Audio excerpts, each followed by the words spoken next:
Madalas po pag Lunes, siguro pagpasok nyo sa opisina, ang tanong ng marami, o ano bago? Diba? Ano ba? Bagong chismis? Ano ba yung bago? Ano ba ang bago? Bagong taon, di ba? Siguro yung iba, nakabagong damit na regalo sa inyo. Anong bago? Well, we have got 3 priests. Ayaw nyo pa? Kami po yung 3 hari. Di ba? Father Esteban is what we would call from Europe, the old world. The world that people knew for the longest time. Kasi it is around a so-called Mediterranean Sea. And then, Christopher Columbus crossed a wide ocean called Atlantic. And that's where this guy comes from. Father Samuel Lydell, he's an American. And then it so happened, Magellan crossed the Atlantic and crossed the Pacific. And here we are. We are Filipinos. So the French, the daughter of the church, the defender of the faith, kasi there was England in the north, and it was defending the faith. There was even Germany towards the, I don't know, where am I? Towards whatever. It's a confine of theirs. And then, of course, that's why we have the Americans that have given us the democratic principles. And so anong bago? Kami 3 pare, hindi 3 hari.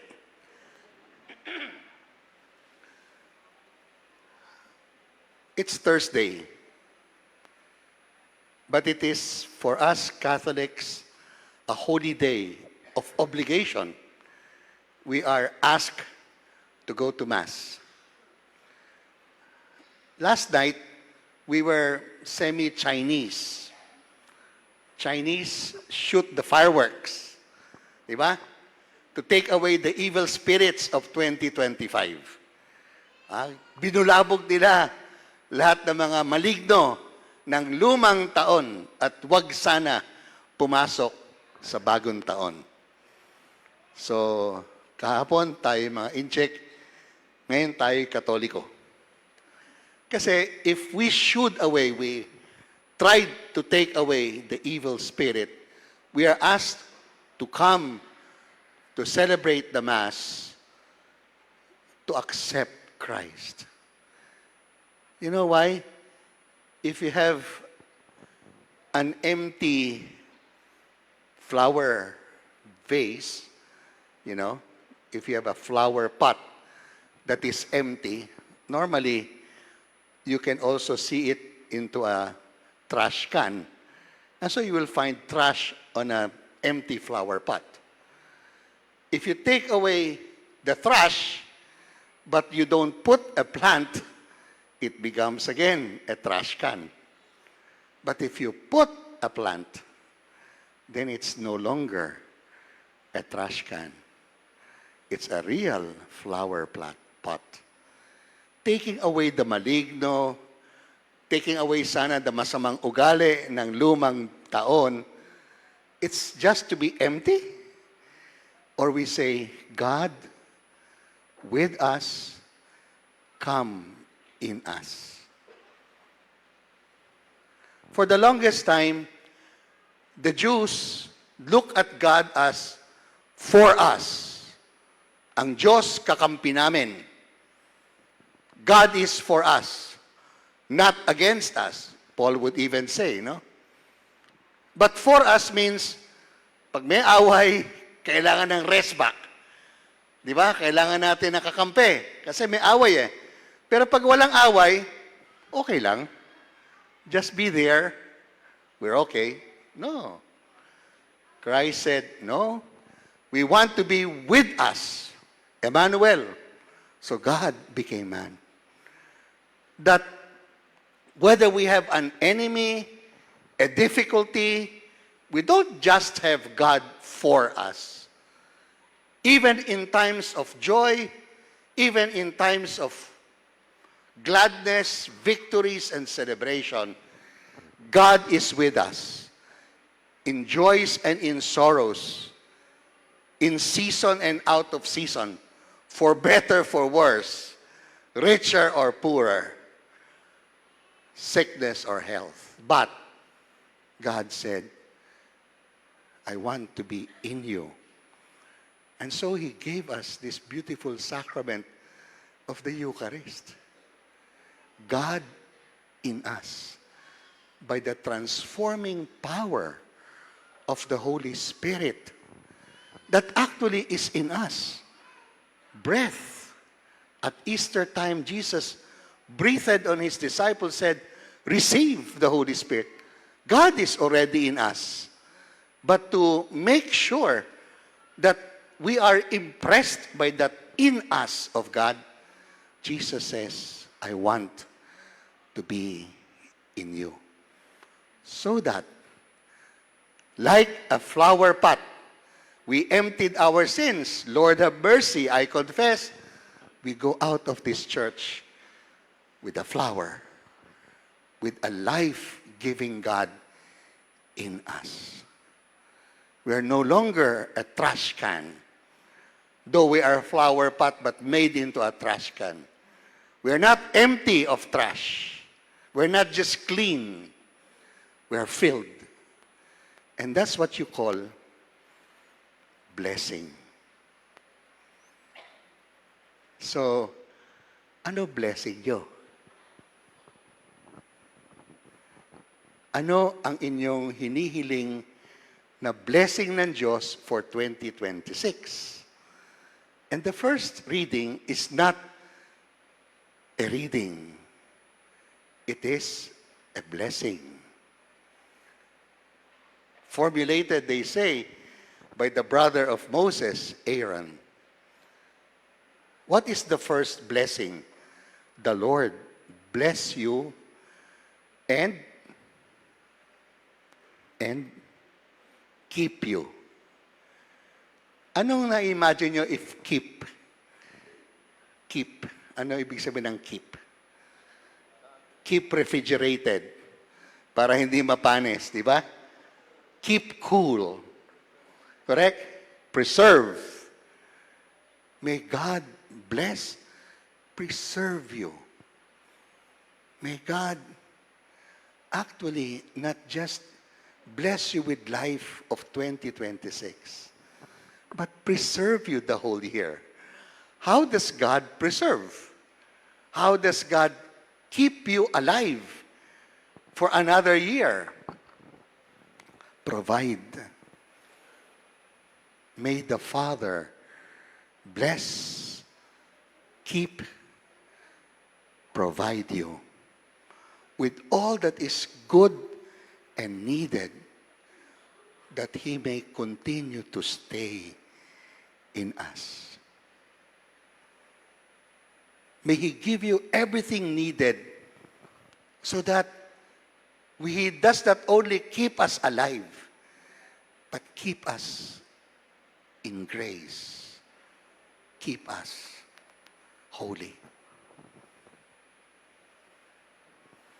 So ask yourself, what is that keeping of the Father you want to give you? To be preserved, conserved, but above all, filled with His blessing. What blessing is that? You may want to ask. May He keep you loving to your wife or husband.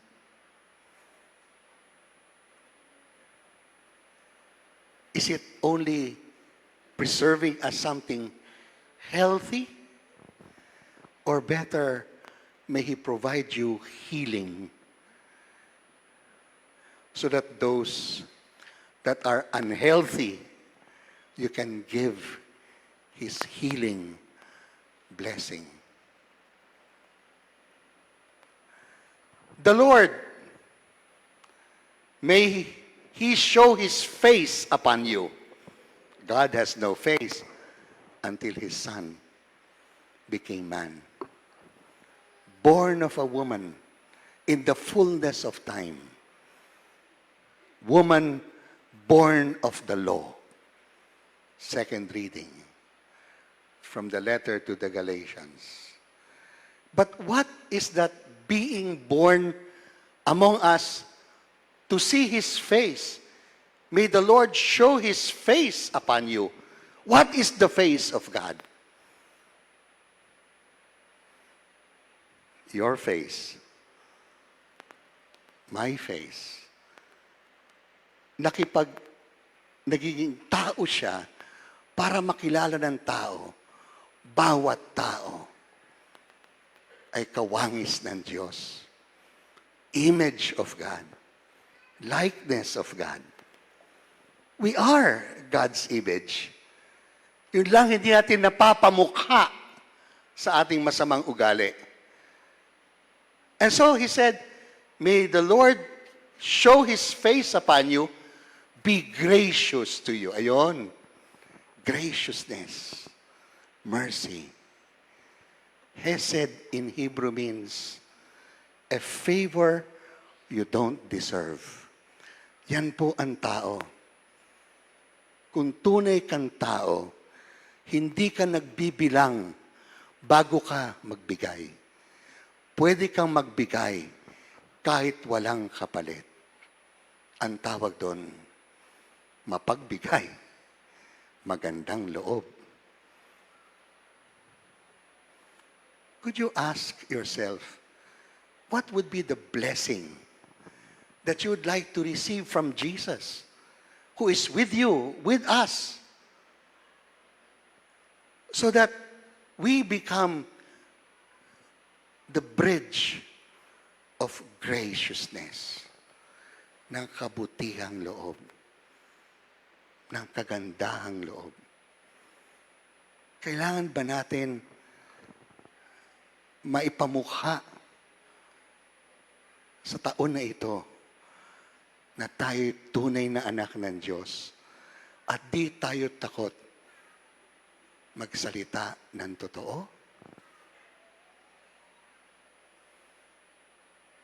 Kaya po ba natin na kapag tayo ay hinihingan ng pabor na hindi nasa tama sa regulasyon, kaya ba natin ipamukha ang mabuting loob ng Diyos, ang kagandahang loob, hindi lang ng katotohanan, ng katarungan, ng katapatan? Justice is needed in our country.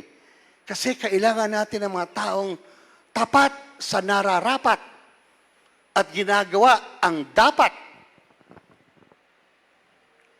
Third, may the Lord look kindly upon you, guide you into the path of peace. The Spirit is peace. May the Spirit guide us, look upon us kindly. Ibig sabihin, guide us in a way without imposing, without forcing, but inspiring, enlightening, giving us sight and vision that it's not easy to see without the gift of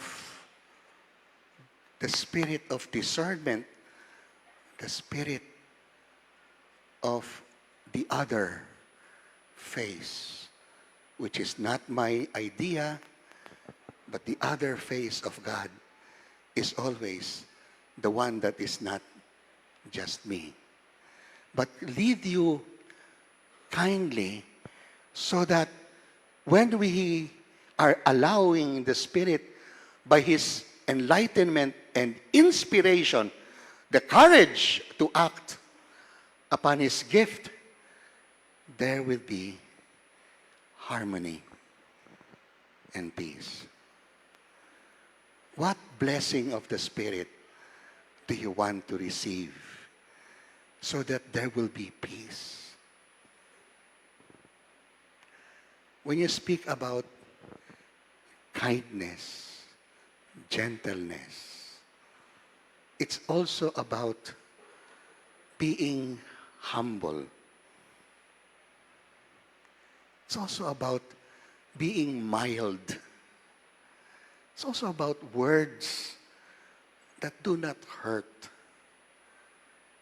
It's about gestures in the face, attitudes that are not demanding, but more of inspiring, more of drawing people. Your children, draw them to good. Inspire them with good attitudes, with virtuous lives. Allow yourself to be your children's mirror of what they can be. What a year ahead of us. Ano kaya ang gusto nyong bago? O better, ano gusto mong pagbabago mo sa taon na to? 365 days. Dami, no? 52 weeks. 13 months. Di ba may 13-month pay ka? Kasi, di ba 52 divided by 4 is 13 eh. Hindi naman 12 eh. Kaya nga may 13-month pay eh. 13 months. 52 weeks.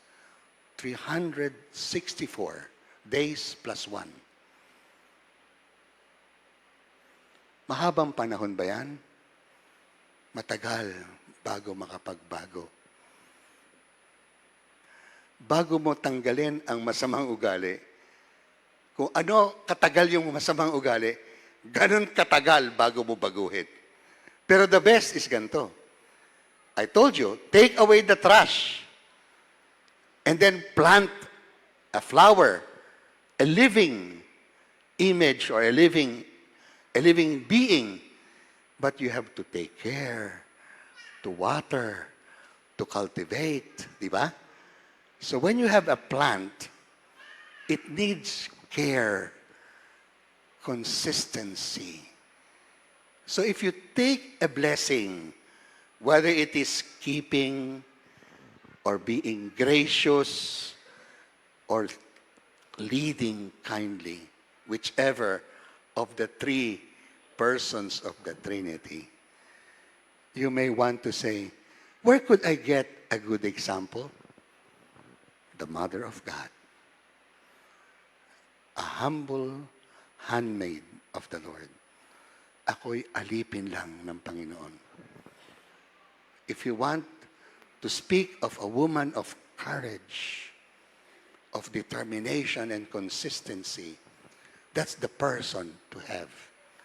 Standing beneath the cross, accepting the deepest pains in life, becoming a migrant in Egypt, having to lose her own son and looking for him for 3 days. What better gift to us on this first day of the year that God says, yes, the Father who blesses, the Son who shows His face and gives His grace of compassion, and the Spirit that leads us kindly into the path of peace, we give you the Mother. Bibigay namin ang nanay, hindi lamang ni Jesus, but on that cross, He said to His disciple, ito yung mga brothers of St. John the Beloved, to the beloved disciple, He said, behold, your mother. So mga kapatid, iuwi natin ang Diyos. Isama natin ang Birhen, kung saan ang Diyos, hindi lang with her, for her, in her.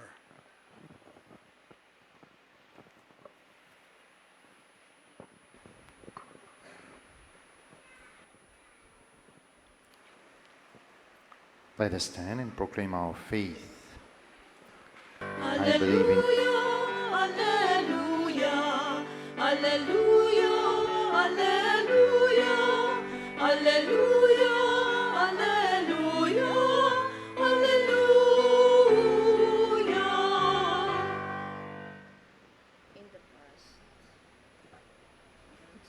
The Lord be with you. And with your spirit. A reading from the Holy Gospel according to Luke. Glory to you, O Lord. The shepherds went in haste to Bethlehem and found Mary and Joseph and the infant lying in the manger. When they saw this, they made known the message that had been told them about this child. All who heard it were amazed by what had been told them by the shepherds. And Mary kept all these things, reflecting on them in her heart. Then the shepherds returned, glorifying and praising God for all they had heard and seen, just as it had been told to them. When 8 days were completed for his circumcision, he was named Jesus, the name given him by the angel before he was conceived in the womb. The Gospel of the Lord. Praise to you, Lord Jesus Christ.